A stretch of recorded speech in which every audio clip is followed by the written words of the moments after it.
Hi, I'm Peter J. Ray. Welcome to Adventures in History. Today's topic is Dearest Mother, Love Ruthie.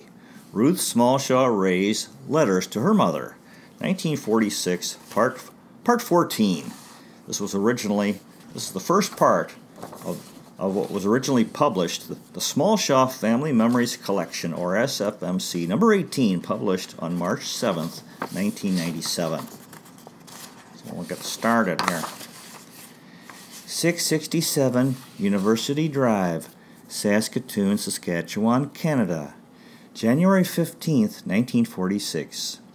Dearest Mother, very nice to get your letter, dear, and I'm really very sorry to hear that you haven't been feeling so well, and I hope that everything's okay now. There really is a lot of flu going around.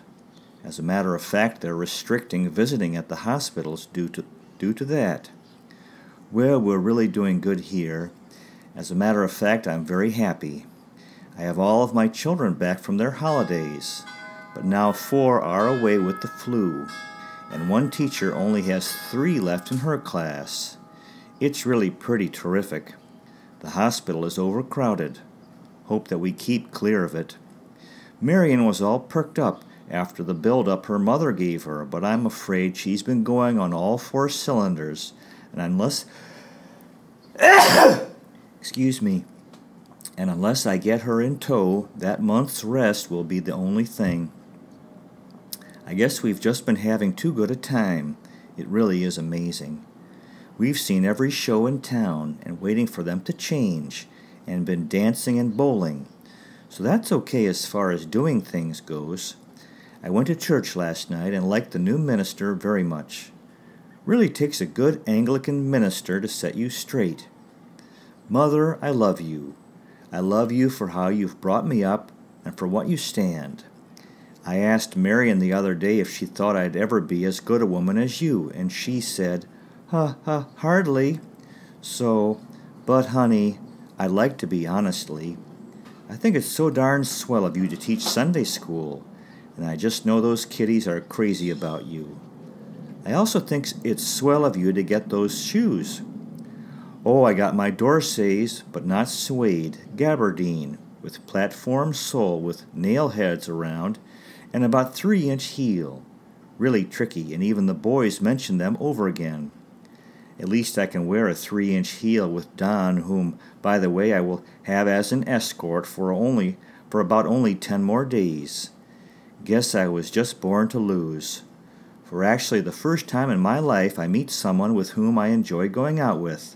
Not corny or short or boring or stupid or capitalistic or agnostic. So he has to go away. Guess that's life anyway. He thinks I'll be well taken care of when he leaves. No matter how well I keep the other guys out, they seem to insist on phoning at the wrong time. There's still Lloyd and Frankie and Bill and Ernie, a couple of fellows I met, one at a dance when Don was out, and one at a party. Of course, none of them have anything on him, but as he says, girls just like to have a string. Oh, I lost at poker, 48 cents. They're starting to play for keeps, I guess, now. Don's brother Doug was down for the hockey game Saturday a week ago, and will be in again tomorrow. Don took me to the game, and we had ringside seats behind the Edmonton box. And after we went to the hotel and met the team, right in there. I was so afraid I'd be cold and not enjoy it, so I wore a shirt, a blue sweater, a black sweater, 2 pair of silk panties, a pair of overpants, my green wool suit, and white socks and a kerchief. Don took one look at me and said, "You've put on a little weight, haven't you?" They all kidded me, but I was very comfortable and even enjoyed it, actually. I took along a brown paper bag and put in my extra clothes after we got to the hotel. Smart kid, eh? They were all swell to us, 9 swell guys, and Marion and I. Gee, dear, you don't know how often I've tried to write this and get it away. I'm afraid I've missed the 6 o'clock mail. We're going bowling now. Wish me luck, dear. Oh, I got a new dress, light green wool with buttons down the front and square neck. I like it. I might come home some weekend next month, or would you come up here? I love you and miss you, Ruthie. Saskatoon, Saskatchewan, Canada, February 5th, 1946. Dearest Mother, honestly, honey, are you ever a sweetheart? The matrimonial cake really hit the spot, especially when I don't really deserve anything after being so neglectful in writing. I'm doing better, though, aren't I? The kiddies are writing letters to their mommies this period, too. There was only one trouble. There wasn't enough of it. But thanks a million for the cod liver oil capsules. I don't know whether they really help, but I feel better for taking them. This is really a good winter for me, except for that spell last fall. I guess the reason I really went for the cake is that it is quite a while since I've had any of Mommy's cooking, or anybody's really. I iced one of those raisin cakes, and the kids thought it was really good, but of course, probably kidding. We didn't have them over Sunday as Marion is sick again. Don and Ian aren't on very friendly terms. I went to Pine's. Nice dinner. I really liked Pine's house and of course raved over it. It's a nicer one than their other place, a bungalow, but dark woodwork, which she likes. I prefer ours. I think she'd like you to see her now. They have a fireplace, too. Ours is much newer and cuter and more modern, but theirs is a nice home, too. I'll describe it to you when I see you, which I hope will be soon. One of the next few weekends, maybe. Oh, I'm enclosing one of the articles for Mrs. Crowther. One of the girls did it in typing practice, so not so perfect. You read it if you'd like. Inky said that Dr. Anderson had a letter from Reverend Crowther, so I guess they figured I was too slow and unofficial. I guess Dr. Anderson will write them a beautiful letter. Anyway, you give her this article, dear, okay? I think it gives a fairly good outline. As I mentioned, Marion is sick again. As far as school goes, I say she has the flu, but it's really her same trouble. She goes and goes and goes, gets mad and happy and sad within a minute, then wakes up one morning with a blinding headache and wonders why. She's really wearing herself out. Honestly, she gets upset over the smallest things. We're getting along fine, don't mistake it. It's really funny. Don and Ian met each other through Marion, and they arranged their classes, and now both take the same and even sit beside each other. But since Ted, F.W., Rita's dance, they aren't hitting it off, so we don't play poker. They'll both be over and talk casually, but very casually. Anyway, it's easier on me now. Ian won't tell Don when I go out with anyone else. I'm going out with Ernie tonight, but as far as Don's concerned, I'm invited to Pine's for supper and the evening. If Pine's only knew how often I've been there. No, dear, I've no snaps or any pictures of Don yet. He says he's no rogue, so won't be added to my rogues gallery of snaps and photographs. I can enclose one of Frankie if you'll send it right back. He was bowling last night and thinks I'm improving. I was late, so only bowled 2 strings, 184 and 170. He wants me to go Wednesday, but it'll be Ernie tonight, Don tomorrow, Frankie Thursday, if they'll stay in order. He's bringing me some stockings for which I can hardly wait. Sure need them. Frankie's name is really Lou Shore, but as you'll see, he resembles Frank Sinatra and really has a swell voice. He sings a lot. He's from Ottawa. Oh, Mommy, the funniest thing happened.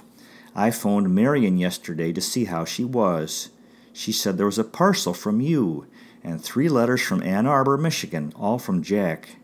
I couldn't imagine what was happening to the man. I got home, opened the first, a birthday card, the second a Christmas card, the third a letter saying he wished that the Marines got more money so he could have done better. Mother, if you get a birthday card next month, wouldn't you sort of wonder? I thought I'd die laughing, and every time I think of it, I nearly burst. Anyway, he's getting his Marine discharge and getting a job until fall when he's going to varsity again and wants me to take some holidays or school down there. Quite the life, eh? Now the kids are kidding me about the line I string to every fellow and tell them all my birthday is in a different month to be sure of getting presents the year round. If that was my idea, I didn't do so well. Besides, everyone knows when Christmas is, the big dope. Well, I really hope Bud's whist drive comes out okay. Sort of like to go for it. This Saturday? It was swell to get his letter, and I'll write to him when I can. Pines have 2 bedrooms and a basement. Yes, it's been quite cold, but the kids are pretty good with the taxis. It's cold in the morning, though, coming to school. I'm going to walk home now. Think maybe it's good for me, and I don't mind at all. Well, sweetheart, this is it. I love you and miss you. In church today, a lady's hand on the seat beside me looked like yours, and I almost grabbed it. She smiled, and I nearly cried. I do love you, Ruthie. P.S. How do you like these inspectors' reports? Quite the line, eh? Everyone says to me, "Well, Ruth, were you dynamic today?" Just jealous, of course. I guess I can put on quite a little act when it counts, eh?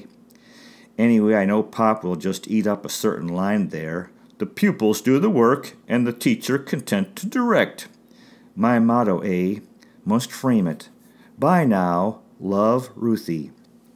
February 14th, 1946. Dearest darling mother, will you be my Valentine, dear? Honestly, Mom, another reason why I'm really glad to be teaching school and little boys and girls Valentine's Day. I haven't had so much fun since Christmas. Only at Christmas it was the bigger boys who helped me, and the last few days I've had a gathering of little girls. I wonder if I'll ever grow out of it. I remember making valentines all during January when I was going to public school. I don't remember exactly what they were, but I know that they intrigued me, and I thought they were beautiful. Well, we have a pretty valentine box and room decorations, and the kiddies stay in recesses and come up at noons to cut and color. All the little girls I had last year have been in and are really little sweethearts. We made valentines until 5 o'clock last night. Of course, I was late getting home, so wasn't there when Don phoned. When I explained why, "Here we go again."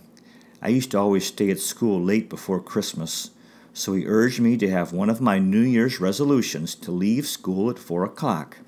I really enjoyed your letters last Saturday, and as you realize, I did mean to answer sooner, but here it is school again. We're not opening our Valentine boxes at school here until tomorrow, so maybe these won't be too late. Had quite a lot of trouble getting them, and to get someone else's too. Yes, got my stockings, 2 pairs, so can be happy again. Let's see. Oh yes, I went to the bank Saturday, so met Marion downtown after, and she brought your letter, so read it while we had lunch and enjoyed them all. Had one from Connie, and she's going nursing to Melville Saturday. Thrilling. Honestly, a girl with her RN after spending so much time. It's about time she began to live, I'd say. Oh well. Marion's feeling okay, and I really lay it on about taking care of herself. Her mother's threatened to come up if she doesn't keep well. Glad Frankie's picture made a hit, but I didn't tell him as he's conceited enough as it is. He's super conceited. Once he said, "I used to be really handsome, but now I'm just cute." He phoned Saturday night, and of course I was going out with Don, and later we ran into him. He was alone, so he could tell. He was telling Marion what a boring time he had by himself. "Only what could I do about it if she picks them so big?" I don't know what was wrong with Jack and haven't had time to write and find out. Had a note from Chris, will enclose, send back. Met Mrs. Parrott on the streetcar as I was getting off, and she asked what happened to me, and that Mr. Parrott had been asking about me. I have 2 lovely big parcels from Buddy Smith's and Eric's mother, so we will have a party tomorrow. I plan on staying for supper and for the young party, but not the older ones. You must tell me how Bud's whist came out. Well, it's time for Sunday school, so I'll say bye for now. Oh, we almost came down last weekend. Don's brother played hockey here Friday night and left for Regina Saturday at midnight. So was in Regina Saturday, and Doug was trying to persuade Don to go. We figured afterwards we should have gone, but didn't. We'll see, though. I love you very much. Ruthie. Hi, buddy. Just a note, but I want you to know that I think it's really swell of you to drop me the occasional line. I'm wondering how your whist drive came out. Oh, I really think it's swell if you keep on with your ideas of a little band and practicing on the cornet. Everything accomplished helps. We'll see you. Love, Ruthie. School for the Deaf, Saskatoon, Saskatchewan, Canada. February 22nd, 1946. Dearest Mother, really, dear, I was so very cross with myself yesterday when I discovered the letter to you in my bag that I'd written last week and forgotten to post. So I thought I'd send another note along, but quickly to let you know everything's going swell, and thanks ever so much for your parcel and letters, although I noticeably missed Bud's. Right now I'd say the brownies out of my cookbook are the nicest, the first ones, but all are swell and really appreciated, you can be sure.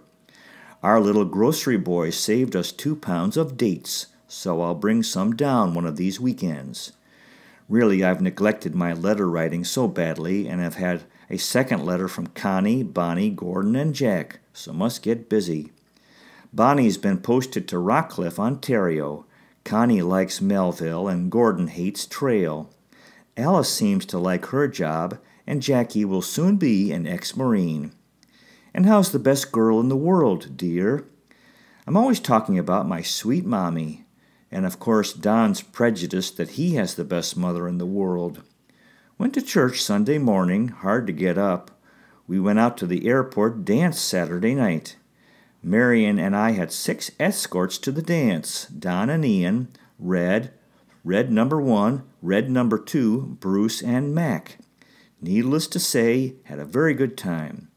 Fairly expensive, though, taxi 2 ways to the airport, so I'm rolling cigarettes now so we can afford a show, not for me to smoke. Oh, after the dance, the boys showed us their Air Force billets. The first girls ever to go in, and Don said, ever since, all the fellows have been asking who we were. He showed me his snaps taken overseas and gave me one and also a photograph, so you can see it sometime if you'd like. Quite a coincidence. 2 years ago, a boyfriend of Frank's took me out and I met a sailor.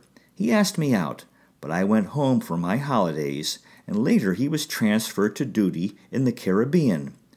Marion was writing to an airman from Theodore and happened to send a snap of the 2 of us. The other night at the dance I met the airman, and he said the sailor recognized me in the snap, is now in the next bunk to him at the airport, and wants to see me. Don's keeping very good track of me lately, though, so I haven't been out with anyone else for a long time, about 2 weeks nearly.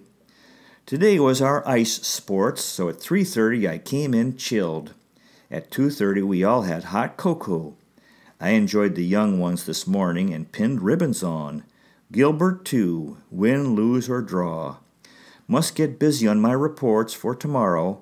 Hope I don't get a cold now. Marion isn't feeling very well again. Bowled 164, 131, and 170. Fell down a bit, so not so good. I'll say bye, dear. I love you, Ruthie. And right. P.S. Honestly, are we ever having a grim time? The snow is melting on our roof and the water is leaking through onto the Chesterfield. So we have pans, pie plates, dishes all over the Chesterfield and floor to catch the water. Not a good show. I think it's rather funny, but Marion doesn't see anything humorous about it and got quite embarrassed when I told everyone. Ah, me. Life. Love you. R.S. School for the Deaf, Saskatoon, Saskatchewan, Canada, March 19th, 1946. Dearest Mother, hello, sweetheart. Was it ever really nice to get your parcel Saturday morning? I was really surprised to see my sweater nice and clean so soon, and it does look lovely, dear. Thanks a million. It was nice to get my scarf, and of course your letter best of all. As a matter of fact, I was beginning to need the scarf pretty badly, so I was very glad you sent it. I was on my way downtown when Anne brought in the mail. On my way to draw money out of the bank. That hurts. Marion and Ian went to Prince Albert Friday night at 6 o'clock for the weekend, and Don and Bruce came over Friday evening, which was rather nice for me, and Saturday about 7 o'clock they came over again, and this time Bruce made a date and brought a girl over, and the four of us went dancing at the Cavern and had chop suey and chicken chow mein afterward. We've often gone out for lunch and had it, chop suey, but I don't think I've mentioned it before. Sunday Don was over again, and we collaborated on dinner. Pork chops, baked potatoes, corn, dills, baked apples, cake, and coffee. Marion and Ian got back about 8 o'clock, and Marion said she had a nice time. They went to a show in Prince Albert, and she likes his family. I went to church last Wednesday night, and there were so many there as there usually are on a Sunday night, and there were so many I had to sit on a chair, 2 rows extra. Anglican advance. Mrs. Parrott, Mrs. Pine, etc. were there, but I was out first and didn't see them to speak to. Thursday, the sailor I mentioned and the boy from Marion's hometown were over, and we played poker. Won 88 cents. Don and Ian were studying, so didn't know. However, it's really funny, but 2 years ago I thought this fellow was so interesting, but he didn't seem nearly so this time. Marion and I felt a bit mean, but Don and Ian were none the wiser, I hope. They had a final exam the next day. Frankie phoned when Don was over and asked me to go out. I couldn't, of course, and last night, bowling, he wouldn't even speak to me. Bad, eh? Don and Ian are coming over tonight. I think we're going to a show. Well, dear, how did Bud's party go? I wish he'd let me know, as I'm really interested. Also, I wish you'd take the snaps to Chicago Photo Supply and get them developed, as I imagine Bud's pretty busy, and I'd like to see them fairly soon. It's essential to me that I get a good snap taken with you, and this might be one, and I don't like waiting, and of course, I'd like to see the others too. So will you, please? Or if Bud finds time, then all the better. Okay. Gilbert's here. Gee, he's a cute hunk. I have 5 little boys in here from other rooms playing with my toys and looking at my boards. Inky was in and said that Doc had a letter from Joe's mother, and she's all thrilled with his progress. Better go now. 4:30. Bye, dear. I love you, Ruthie. 667 University Drive, Saskatoon, Saskatchewan, Canada. April 4th, 1946. Dearest Mommy, I'm very sorry Marion had to write you, and I'm glad I can write to you myself now. I'm quite a lot better. I took the sulfa tablets yesterday and today, so I slept lots. I'm a little bit tired now, but my cold is very well. I was a little bit worried yesterday, but the doctor said I won't ever have to have another mastoid operation because of the sulfa drugs. He said I was born a few years too soon. He was very good. This was the first time I was very sick and didn't have you. I'm okay now, and Marion was really swell. Don was good too. He said I didn't even look sick. He brought me lots of fruit and a big candy thing covered with caramel and pecans. Ian was sick too, but now he is better. He took sulfa too. He just brought me a bottle of beer. I wanted ginger ale because my mouth doesn't feel very nice. I'm hungry now and pretty empty, so Marion is making supper. Don will be over tonight. Marion and Ian and Don are very good kids. Marion said my kiddies said to say they love me very much and are sorry. Write to me. Love, Ruthie. P.S. I'm really fine, just hungry and a little bit tired.